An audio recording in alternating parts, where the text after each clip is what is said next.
we see here is not only are these two strategies by far the most successful and effective at creating income, they also resulted in the least amount of erosion in your portfolio. So conclusively, we can say that the very best way of selling covered calls every single day is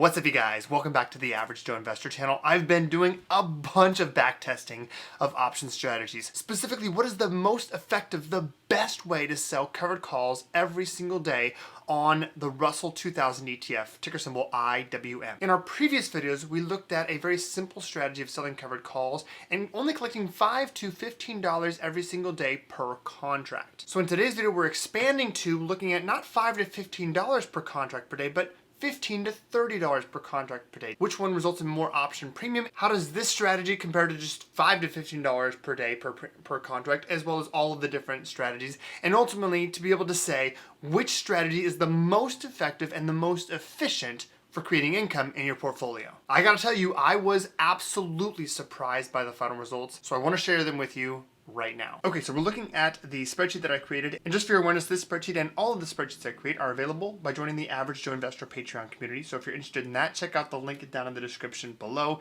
Access to my spreadsheets, access to the daily office hours with Joe that I do, as well as access to an amazing DIY investor community. Okay, so here's the dashboard. We're gonna unveil this data here shortly, but what I really wanted to break down first off is, and again, this is the previous video, we looked at this section right down here, which was looking at the most effective strategies for collecting $5 to $15 per day per contract in premium. But I really want to jump into first is, well, how do the results look with respect to collecting more income, essentially utilizing a more aggressive delta? Whereas most of the time, if we're looking at the $5 to $15 premium, that would be right in this range right here, normally around a 7 or 11 delta right in this range. With 15 to 30, we'd be looking at maybe a 15 to 20 delta. So I was really interested to see which of these results came out to be the best overall. As a reminder, here's a quick breakdown of the different rolling strategies we're looking at above and beyond just allowing assignment to occur. So first off, we're obviously going to compare, just getting assigned and buying back in and see how that compares to these results. But we're also going to look at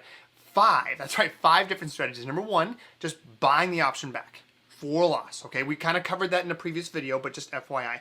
Just buying the option back every day, even if it's a loss, even if it's worth nothing, we're gonna buy it back every day. And then tomorrow, we open up a new contract. Then the first rolling strategy we're gonna look at is if we're normally targeting a $15 premium every single day, then regardless of the value of our existing contract, every day we're gonna roll to the following day at around the $15 premium. Second strategy we're gonna look at is more dynamic. So we'll see how this works out. But essentially what we're gonna look at is, if we can, we're gonna roll to the following day for a net credit if we can, meaning we're gonna get more money at the normal $15 premium strike price, okay? If that doesn't work, if we can't do that, then we're gonna roll to an out of the money strike for a net credit. And if we can't do that, we're just gonna roll to the at the money strike price to be level set essentially with where the market's at. Third rolling strategy we're going to look at is much more aggressive, which is we're going to stick with our $15 premium every day, and if we get challenged and we're about to get assigned, we're going to roll up and out to the following day, and we're going to increase our strike price by just 1. So if we were at 204, we go to 205. And the next day we go to 206. And the next day we go to 207. So on and so forth until the market and my strike prices reach each other and that option expires worthless. And then finally, we're going to look at, instead of rolling every day to the normal $15 premium, if we get challenged on our strike price, we're going to roll to not the $15 premium, but right around the $25 to $30 premium. So trying to take in about double the normal premium for the following option we're rolling to. So now that we have a firm understanding of the different strategies we're utilizing, let's look at the results for, again, selling contracts, selling covered calls every single day on IWM based on the number of shares that we own, with the goal of creating $15 to $30 per contract in option premium every single day. All right, so here were the results. And by the way, all the data is here. For those of you that want to really dive in here, we can do that. We can jump into this strategy right here, and then all of them have a little assumptions tab here telling you what we're trying to accomplish here and what specific iterations were built into this tab of the spreadsheet.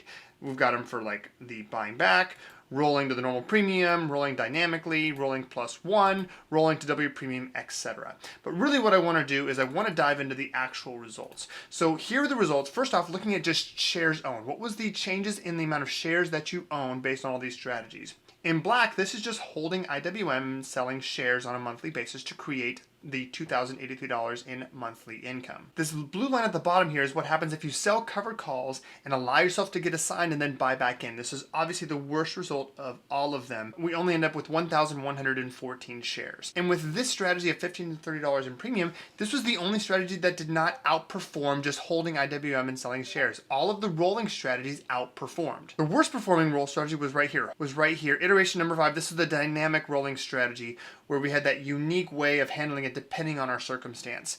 The next worst was right here in green, rolling +1 until every single day by strike price until it expires worthless. That one ended with 1,223 shares.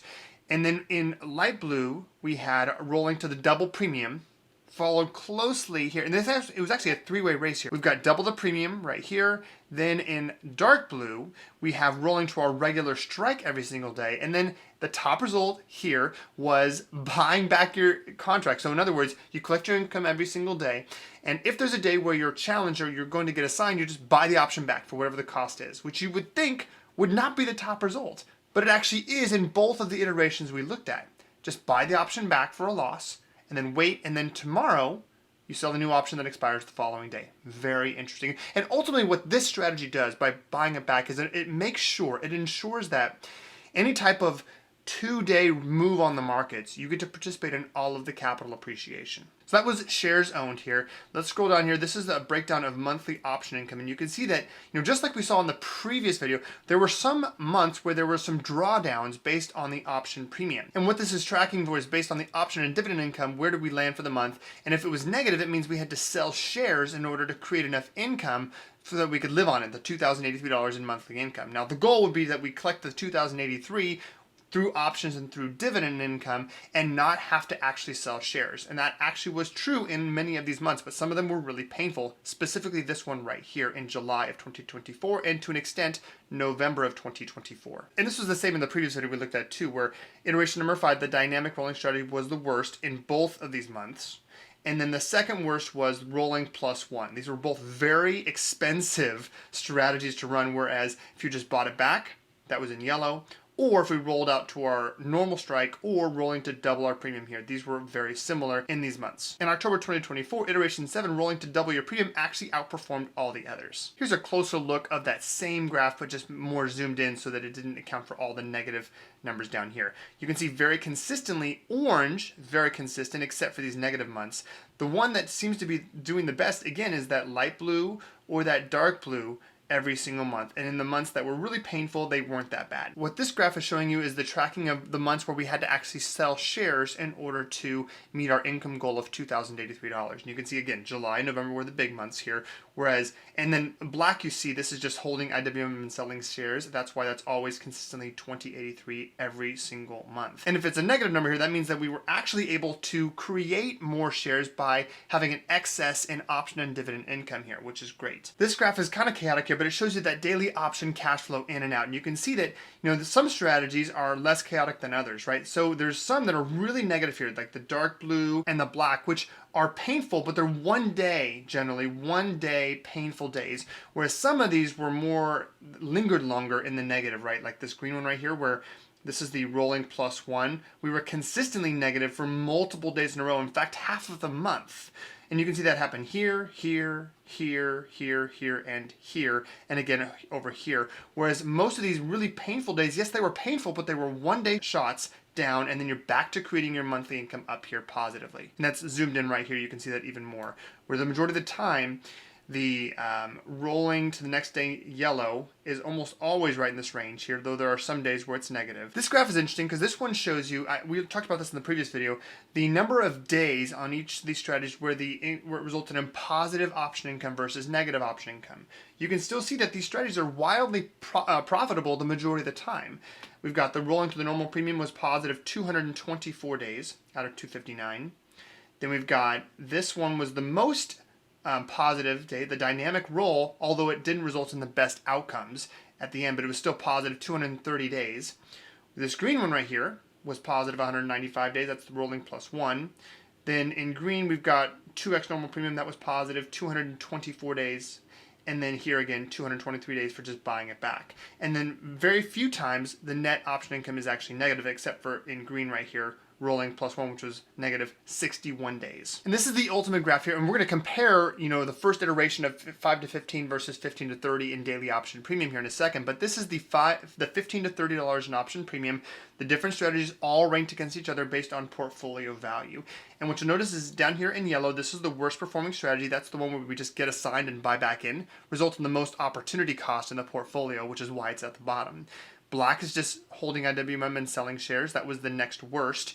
The top results here, again, if you were to zoom in, are the pink, the red, and the blue, which is the rolling of the next day double premium, or rolling to the following day, or just buying back your option. Now what I want to do is I want to take a look at iteration number 1 and iteration number 2. And by that I mean iteration number 1 was $5 to $15 in premium, all of those strategies, versus 15 to 30 and all of those strategies, which was ultimately the strategy that worked out the best. And how did the comparisons work out? So 5 to 15 just buy back versus 15 to 30 just buy back. How do those compare to each other with these different strategies? Here's the graph. So we've got here all of them mapped in here, and you can see here, they all were very close together. I'm going to break them down for you guys so that you can see them individually. This is buyback version 1 versus buyback version 2.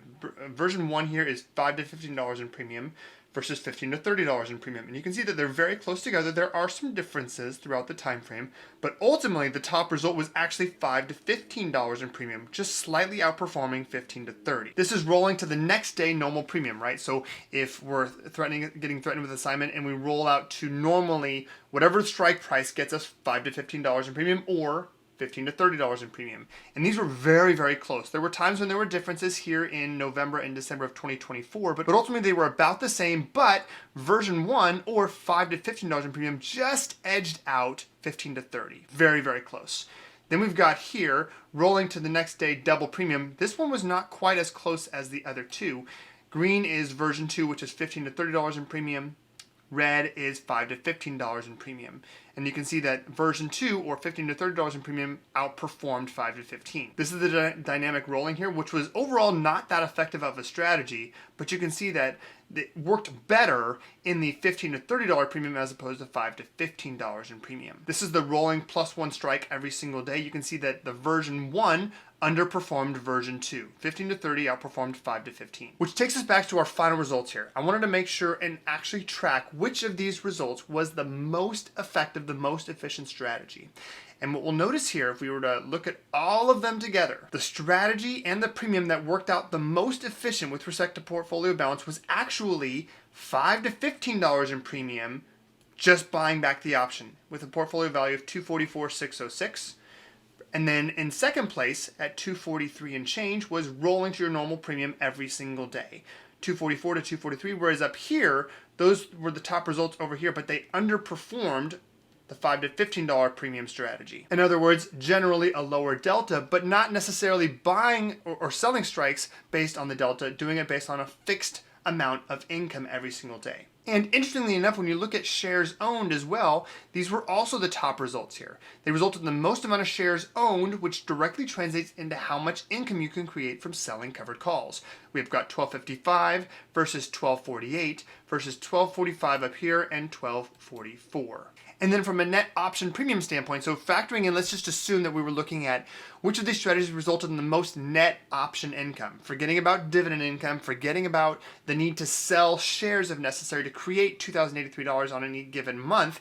We're looking at his overall net option premium throughout the entire time frame. The top result here was right here, the $5 to $15 strategy, and just buying back the option if you're threatened with assignment. That resulted in a net option premium of $17,497. Second place was right here, rolling to your normal premium at the $5 to $15 premium level, followed up here by the buyback at 15 to 30 and roll to normal right here at $14,879. So ultimately, key takeaways here. You don't need to make this complicated, right? You can certainly try all these unique ways to roll your contract to avoid assignment, but ultimately, the most effective strategy at portfolio preservation, as well as creating income, when you factor in all 259 days of selling covered calls so far, since you could start selling covered calls every single day on IWM, is just to utilize a very conservative strategy, 5 to 10 delta, create that income, and most of the time you won't have to do anything, but if you do, just buy the option back or roll the contract to the following day, take that one-time net debit, and move on. I was very interested to see these results here, and hopefully it adds some value for you and your ability to sell options and covered calls in your own portfolio. We're gonna actually move on to testing weekly strategies with IWM. We wanna make sure to understand, maybe weekly makes the most sense for creating retirement income as opposed to daily. We're gonna look at that and see what those results show. And then we're also gonna then move on to QQQ and SPY to see, well, which index makes the most sense to run this strategy. Hopefully you found some value out of this video, guys. Make sure to leave your 2 cents down in the comments below. It's my goal to respond to as many of those comments as possible on the day I post a new video. That's all I got for you guys. Have a great rest of your day, and thanks for watching.